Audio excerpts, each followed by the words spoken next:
Making the decision mobile first actually sounds pretty easy in many ways. It's actually brutally hard to pivot a whole company that way. And what I mean by that, I think, let me address your first question though. How did I make the decision? Again, you'll notice I really believe in qual and quant. It's an art and a science. So from the quantitative side, looking at user data, which I have access to, the majority of our consumer is accessing our website we have websites around the world, disproportionately on a mobile device. So right there, that's a pretty solid indicator that your consumer's already using that channel in that capacity.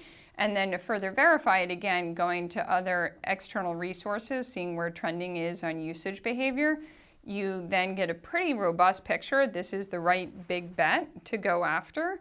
And then it's partnering with companies, whether it's Google or what have you, making sure that you are not only in your own channels, but in your paid and earned areas, you're shoring up and owning that entire channel, such as mobile.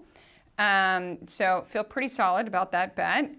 In terms of actually pivoting a company, where it's really interesting is around content creation.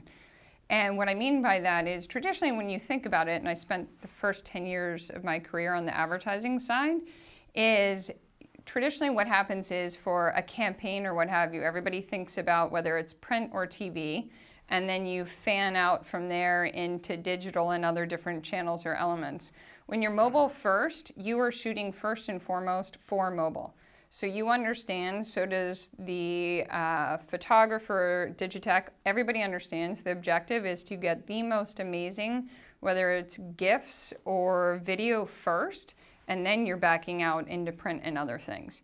So what it does is instead of having, the assets that you're actually ironically going to use the most be secondary or tertiary in the creative process, they're the primary point.